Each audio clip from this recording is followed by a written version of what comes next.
जबकि मुल्क भर में सैलाबी सूरत हाल से महकमा रेलवे को बड़ी आजमाइश का सामना। ट्रैक और पुलों समेत बड़े पैमाने पर इंफ्रास्ट्रक्चर तबाह हो गया, जबकि ट्रेन सर्विस मुअत्तल होने से करोड़ों रुपए के नुकसान का सामना है। कराची से अंदरूनी मुल्क रवाना होने वाली 24 ट्रेनें मुअत्तल हैं।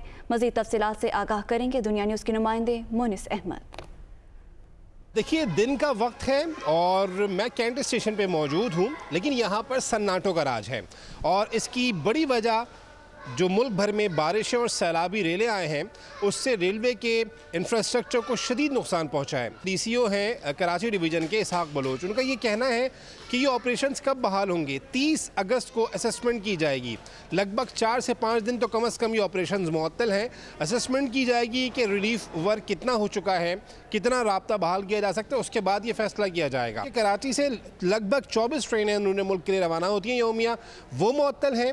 फ्रेट ट्रेन्स वो भी मुअत्तल हैं। इसलिए एक तो नुकसान रेलवेज़ को इस वक्त ये हुआ है कि इंफ्रास्ट्रक्चर बड़े पैमाने पे तबाह हुआ है। इसके साथ साथ जो रेलवे ऑपरेशंस मुअत्तल हैं, इसकी मद में भी करोड़ों रुपए का नुकसान रेलवेज़ को बर्दाश्त करना पड़ रहा है कि इस वक्त रेलवे एक आजमाइश से गुजर रहा है।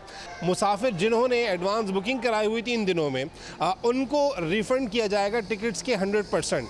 ट्रेन ऑपरेशन मुअत्तल हैं और ये कब तक मुअत्तल रहते हैं, कम से कम 30 अगस्त तक ज़रूर मुअत्तल है। उसके बाद रेलवे हुक्काम कहते हैं कि फ़ैसला किया जाएगा, जो ट्रैक्स बहाल हो सकेंगे वहाँ पे ट्रेन ऑपरेशंस को बहाल किया जाएगा। जी।